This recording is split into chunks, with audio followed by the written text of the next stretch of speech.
Chào người anh em, rất vui vì ông đã ở đây để cùng tôi ngồi lại và nói về một thứ mà chẳng mấy ai muốn thừa nhận. Đó là sự thật rằng mỗi ngày chúng ta đều đang bước đi trên một bãi mìn của những sự thao túng. Ông có bao giờ cảm thấy mình như một con rối trong tay kẻ khác không? Kiểu như mình làm một việc gì đó mà sau khi xong chuyện mới chợt nhận ra là mình chẳng hề muốn làm vậy. Hoặc tự nhiên thấy tội lỗi mặc dù mình chẳng làm gì sai cả. Đừng lo, ông không hề cô đơn đâu. Thế giới này vốn dĩ là một chiến trường tâm lý cực kỳ khốc liệt. Từ gã đồng nghiệp thích đâm chọc đến những mối quan hệ thân thiết tưởng chừng như không bao giờ có sự lừa dối. Và thậm chí là cả những quảng cáo trên cái điện thoại ông đang cầm trên tay, tất cả đều đang nhắm vào tâm trí và cảm xúc của ông. Nhưng hôm nay tôi sẽ cùng ông trang bị một loại vũ khí đặc biệt. Đó không phải là gươm giáo hay những chiêu trò bẩn thỉu để đáp trả, mà đó chính là sức mạnh của sự điềm tĩnh và sự thấu hiểu từ những người bản lĩnh đi trước. Họ đã dạy chúng ta rằng không phải việc sống sót qua dông bão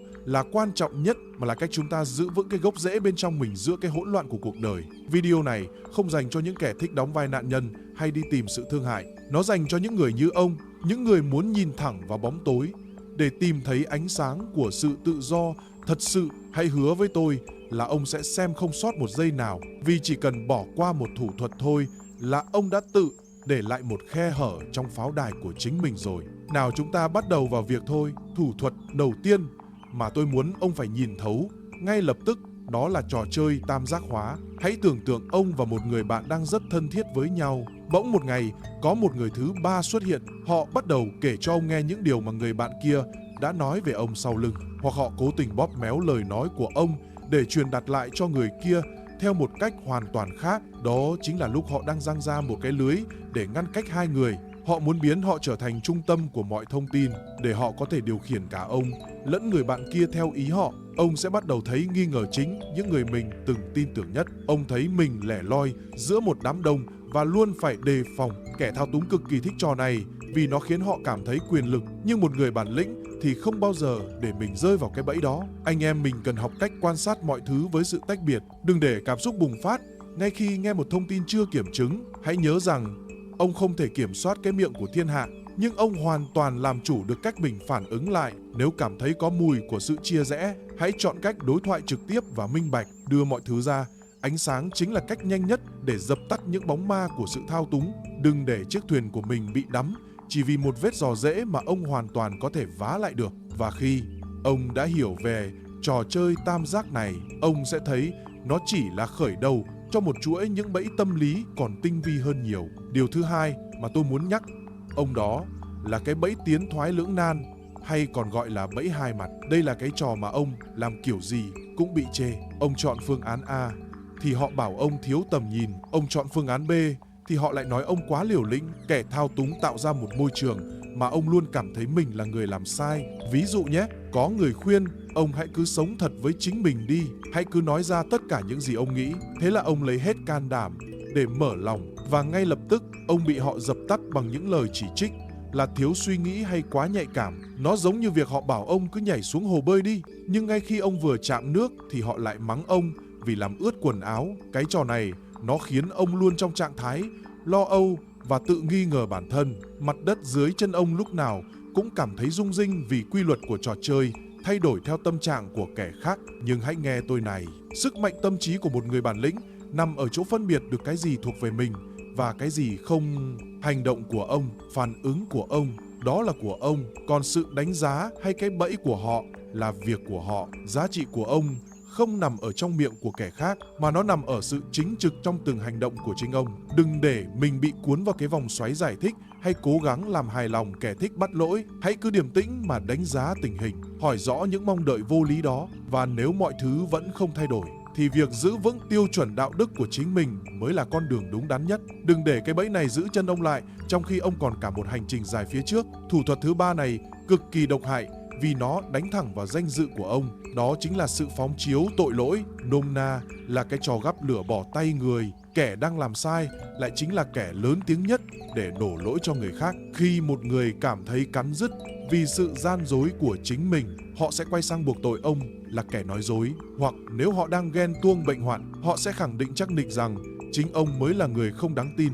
Đây là một cơ chế phòng vệ tâm lý rất hèn nhát. Họ ném cái sự khó chịu và những khiếm khuyết của họ sang phía ông để họ không phải đối diện với nó. Ông sẽ thấy mình bị quay cuồng trong những lời cáo buộc vô căn cứ. Và nếu không tỉnh táo, ông sẽ bắt đầu tin rằng có lẽ mình có lỗi thật. Nhưng người có bản lĩnh luôn biết soi xét lại chính mình một cách công tâm. Hãy tự hỏi lòng mình rằng lời buộc tội đó có đúng với con người mình không? Nếu không, thì đó chỉ là một tấm gương phản chiếu sự bất ổn bên trong của họ mà thôi. Đừng để những lời lẽ rác rưởi đó xâm nhập vào sự bình yên của ông. Hãy học cách nhìn những lỗi lầm của kẻ khác bằng sự thấu hiểu nhưng không thỏa hiệp. Khi họ phóng chiếu, họ đang cho ông thấy nỗi đau và sự yếu đuối của chính họ. Ông không có trách nhiệm phải gánh vác cái đống hành lý cảm xúc mà họ muốn trút lên vai ông. Hãy dựng lên một hàng rào bảo vệ vững chắc cho tâm hồn mình. Đừng để khu vườn của ông bị hoen ố bởi đống rác của người khác. Và hãy nhớ rằng, đôi khi sự im lặng đầy uy lực lại là câu trả lời tốt nhất cho những kẻ thích đổi trắng thay đen. Tiếp theo là thủ thuật dùng áp lực, thời gian để làm lu mờ lý trí của ông. Trong kinh doanh, người ta hay dùng chiêu khuyến mãi chỉ còn vài giờ. Trong tình cảm, có những người ép ông phải cam kết ngay khi ông chưa sẵn sàng, hoặc ở công sở là những cái deadline vô lý khiến ông không kịp suy nghĩ. Tất cả đều nhằm một mục đích duy nhất, đó là tước đi cái quyền được cân nhắc và lựa chọn sáng suốt của ông. Khi bị đặt vào tình trạng khẩn cấp, não bộ của chúng ta thường rơi vào trạng thái hoảng loạn và dễ dàng đưa ra những quyết định sai lầm. Nhưng anh em, mình phải nhớ một điều cực kỳ quan trọng: thời gian là tài sản quý nhất của ông, và chất lượng của những quyết định dựa trên giá trị của bản thân mới là thứ quyết định cuộc đời ông, chứ không phải là tốc độ. Khi có ai đó cố tình hối thúc ông, hãy hít một hơi thật sâu và lùi lại một bước. Sự thúc giục đó thường chỉ là một tấm màn che giả tạo. Những cơ hội thật sự, những người bạn chân chính và những thỏa thuận đàng hoàng sẽ luôn cho ông đủ không gian để suy nghĩ. Đừng để mình bị cuốn theo cơn lốc của sự vội vã. Hãy học cách nói không hoặc yêu cầu thêm thời gian. Đó chính là bản lĩnh để không bị kéo đi bởi đám đông đang chạy loạn xạ ngoài kia. Hãy cứ tập trung vào hiện tại và hành động với sự liêm chính. Cái đồng hồ của họ có thể quay nhanh, nhưng nhịp thở của ông thì phải luôn đều đặn và điềm tĩnh. Và điều cuối cùng trong phần này tôi muốn ông lưu ý chính là sự bất nhất đầy tính toán. Nay họ đối xử với ông như một ông hoàng, nhưng mai họ lại lạnh lùng như chưa từng quen biết. Cái trò sáng nắng chiều mưa này, nó đánh vào nhu cầu cơ bản của con người là sự ổn định. Khi sự quan tâm bị rút lại một cách đột ngột, ông sẽ thấy lo lắng và bắt đầu đi tìm nguyên nhân. Ông sẽ cố gắng làm mọi thứ để có lại được cái cảm giác được công nhận như ban đầu.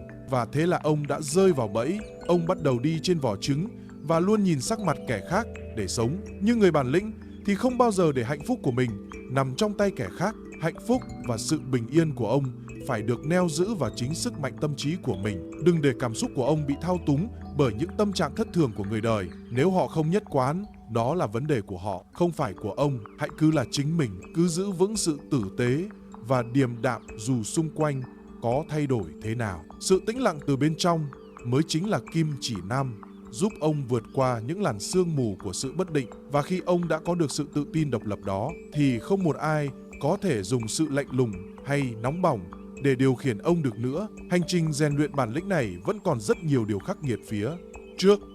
Tiếp tục hành trình bóc trần những sự thật trần trụi về tâm lý để ông trở thành một người bản lĩnh thật sự. Ông đã bao giờ thấy mình bị tống tiền chưa? Tôi không nói về tiền mặt hay vàng bạc đâu, mà tôi đang nói về việc những cảm xúc ruột gan của ông bị mang ra làm con tin. Đây là một đòn đánh cực kỳ bẩn thỉu và đau đớn. Kẻ thao túng sẽ nhốt những tình cảm chân thành nhất của ông vào một cái lồng, và họ ra điều kiện là ông phải trả một cái giá nào đó để đổi lấy sự yên ổn. Có thể là ông phải làm một việc mà ông thấy cực kỳ khó chịu, hoặc ông phải hy sinh những giá trị sống quan trọng của chính mình để chiều lòng họ. Nó giống như một cuộc thương lượng mà ông luôn là người nắm lưỡi dao. Kẻ đó sẽ dùng sự tội lỗi hay nỗi sợ hãi để buộc ông phải tuân thủ. Họ sẽ bảo rằng nếu ông không làm thế này thì ông là kẻ vô tâm, hay nếu ông không đồng ý thì họ sẽ tự làm hại bản thân. Nhưng hãy nghe tôi này người anh em, tình yêu và sự tôn trọng thật sự không bao giờ đi kèm với những sợi dây trói buộc như thế. Sức mạnh tâm trí của một người bản lĩnh nằm ở chỗ biết phân định rõ ràng đâu là trách nhiệm và đâu là sự lợi dụng. Ông không có nghĩa vụ phải cứu rỗi những người cố tình đóng vai nạn nhân để dắt mũi ông. Hãy dũng cảm đứng vững trên đôi chân của mình và giữ lấy sự chính trực. Dù họ có dùng những chiêu trò gây áp lực đến đâu thì hãy cứ điềm tĩnh mà đối diện. Ông có quyền từ chối những yêu cầu làm tổn hại đến phẩm giá của mình. Đừng để lòng tốt của ông trở thành công cụ cho kẻ khác trục lợi. Khi ông dám nói không với sự tống tiền cảm xúc thì đó chính là lúc ông bắt đầu làm chủ cuộc đời mình. Bây giờ chúng ta sẽ nói về một thứ còn đáng sợ hơn cả sự tống tiền. Đó là khi họ muốn ông phải nghi ngờ vào chính trí nhớ và sự tỉnh táo của bản thân. Người ta gọi đó là hành động xóa nhòa sự thật hay thắp đèn ga. Đây là một loại thao túng cực kỳ tinh vi và nó có thể phá hủy hoàn toàn sự tự tin của một con người. Kẻ thao túng sẽ phủ nhận những việc đã xảy ra rõ như ban ngày. Họ sẽ bảo rằng ông nhớ nhầm rồi, hoặc ông đang quá nhạy cảm đấy. Họ cố tình tạo ra một thực tế giả tạo và ép ông phải tin vào đó. Dần dần, ông sẽ thấy mình như bị lạc vào một mê cung mà không có lối thoát. Ông bắt đầu tự hỏi liệu mình có bị điên không, hay mình thực sự kém cỏi như họ nói. Cái đích cuối cùng của họ là làm cho ông hoàn toàn phụ thuộc vào sự dẫn dắt của họ. Nhưng một người bản lĩnh thì không dễ bị đánh lừa như thế. Hãy luôn tin vào những gì mắt mình thấy và tai mình nghe. Sự điềm tĩnh sẽ giúp ông giữ được cái đầu lạnh để soi xét mọi thứ. Đừng để những lời nói đổi trắng thay đen của họ làm lung lay cái pháo đài tâm trí của ông. Nếu ông thấy có gì đó sai trái thì chắc chắn là nó có vấn đề. Hãy tập thói quen ghi chép hoặc giữ lại những bằng chứng xác thực để bảo vệ chính mình. Ông không cần phải tranh cãi gay gắt với kẻ thích diễn kịch. Chỉ cần ông biết rõ sự thật là đủ rồi. Khi ông giữ vững được niềm tin vào chính mình thì không một ai có thể làm ông gục ngã bằng những lời dối trá. Ông có bao giờ cảm thấy mình phải làm một việc gì đó chỉ vì mọi người xung quanh đều làm? Vậy không, đó chính là lúc ông đang đối diện với sự công nhận xã hội giả tạo. Kẻ thao túng rất giỏi trong việc thầm thì vào tai ông rằng ai cũng làm thế cả. Họ mượn sức mạnh của đám đông để ép ông phải khuất phục và đi theo lối mòn. Nhưng hãy tỉnh táo lại đi. Không phải cái gì số đông làm cũng là đúng đắn và có đạo đức. Việc đi ngược dòng nước đòi hỏi một sự bản lĩnh cực kỳ lớn. Ông cần phải tự hỏi bản thân rằng hành động đó có phù hợp với con người mà ông muốn trở thành hay không? Nó có đóng góp gì cho sự phát triển của ông hay chỉ là một sự bắt chước mù quáng? Người bản lĩnh luôn biết cách tách mình ra khỏi những trào lưu phù phiếm của xã hội. Họ không cần sự vỗ tay của đám đông để thấy mình có giá trị. Hạnh phúc của ông phải đến từ việc ông sống đúng với những nguyên tắc của chính mình. Đừng sợ bị lẻ loi khi ông chọn con đường của sự chính trực. Hãy nhớ rằng con sư tử luôn đi một mình, còn lũ cừu thì luôn đi theo đàn. Sự điềm tĩnh trong tâm hồn sẽ là người bạn đồng hành tốt nhất khi ông đối diện với áp lực từ xã hội. Hãy cứ tin vào sự lựa chọn của bản thân và kiên định với nó. Cuộc đời này là của ông chứ không phải của đám đông ngoài kia. Hãy tưởng tượng ông đang chơi một trò chơi xếp hình, nhưng có ai đó đã giấu đi một nửa số mảnh ghép. Ông sẽ thấy cực kỳ bực bội và luôn cảm thấy mình bị thiếu sót một thứ gì đó. Đó chính là thủ thuật che giấu thông tin để dắt mũi ông. Kẻ thao túng sẽ không bao giờ cho ông biết toàn bộ sự thật. Họ chỉ đưa ra những mảnh vụn thông tin có lợi cho mục đích của họ, để từ đó họ lái ông đi theo những quyết định mà họ đã sắp đặt sẵn. Ông sẽ thấy mình như một kẻ mù đang đi trong đêm tối và phải bám vào vai họ để bước đi. Dù là trong công việc hay trong tình cảm thì sự minh bạch luôn là yếu tố sống còn. Một người bản lĩnh sẽ không bao giờ vội vàng đưa ra kết luận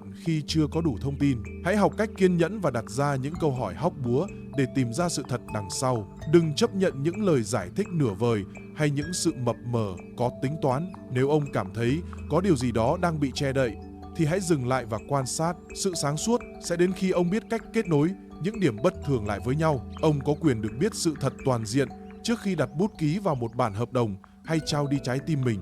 Đừng để sự thiếu hiểu biết biến ông thành một con cờ trong tay kẻ khác. Hãy là người chủ động đi tìm kiếm ánh sáng thay vì ngồi chờ họ ban phát cho chút thông tin ít ỏi. Và cái đòn cuối cùng tôi muốn nhắc trong đoạn này chính là việc gắn kết bằng nỗi sợ. Kẻ thao túng sẽ vẽ ra những viễn cảnh đáng sợ nếu ông không làm theo ý họ. Họ bảo nếu ông rời đi thì ông sẽ chẳng bao giờ tìm được ai tốt hơn đâu. Hoặc nếu ông không chấp nhận yêu cầu này thì sự nghiệp của ông sẽ tiêu tan. Họ đánh vào bản năng gốc rễ nhất của con, người là nỗi sợ để điều khiển hành động của ông. Họ muốn ông phải sống trong sự lo âu và luôn thấy mình yếu thế. Nhưng ông hãy nhớ rằng nỗi sợ thường chỉ là một bóng ma do tâm trí tạo ra mà thôi. Sức mạnh của một người bản lĩnh là dám nhìn thẳng vào cái bóng ma đó để thấy sự thật. Thường thì những lời đe dọa đó đều là những lời rỗng tuếch và không có căn cứ.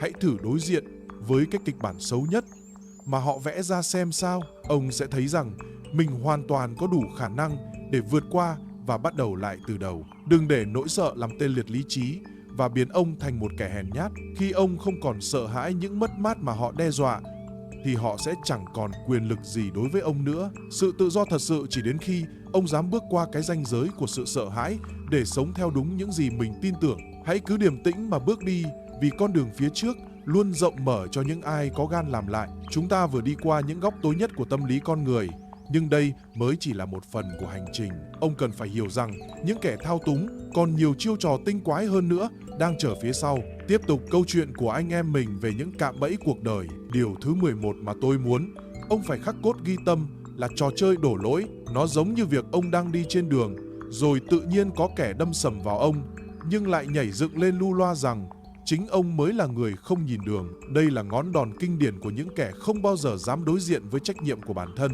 Họ biến ông thành cái bia đỡ đạn cho mọi sai lầm và thất bại của họ. Ông sẽ thấy mình liên tục phải đi giải thích hoặc cảm thấy tội lỗi dù mình chẳng làm gì sai cả. Cái trò này nó cực kỳ độc hại vì nó làm hoen ố danh dự của ông và khiến mọi người xung quanh nhìn ông bằng con mắt khác. Kẻ thao túng muốn ông phải cúi đầu nhận lỗi để họ có thể tiếp tục đứng trên cái bục cao của sự vô tội giả tạo. Nhưng người bản lĩnh thì không bao giờ để mình trở thành con dê tế thần cho kẻ khác. Khi bị buộc tội oan ức, điều đầu tiên ông cần làm là giữ cho mình sự điềm tĩnh tuyệt đối. Đừng nhảy dựng lên cãi vã, vì đó chính là lúc ông rơi vào bẫy cảm xúc của họ. Hãy dùng sự thật và lý trí để đối diện. Ông không cần phải gào thét để chứng minh mình đúng.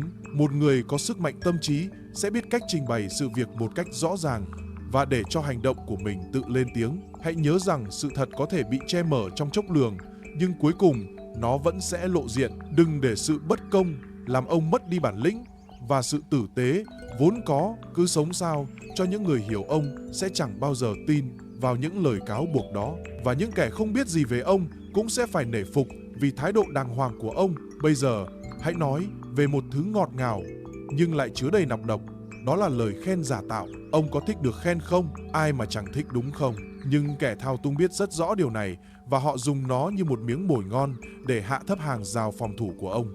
Họ rót vào tai ông những lời mật ngọt khiến ông cảm thấy mình thật vĩ đại và quan trọng, để rồi khi ông đang lơ lửng trên mây thì họ bắt đầu đưa ra những yêu cầu vô lý mà ông khó lòng từ chối. Đây chính là nghệ thuật hạ gục đối phương bằng sự tâng bốc. Nó khiến ông mất đi khả năng đánh giá thực tế và dễ dàng bị dắt mũi. Nhưng một người bản lĩnh thì luôn có một cái đầu lạnh trước những lời khen chê của thiên hạ. Ông cần phải biết rõ giá trị thật sự của mình nằm ở đâu. Đừng để cái tôi của ông bị nuôi dưỡng bởi những lời tán dương sáo rỗng.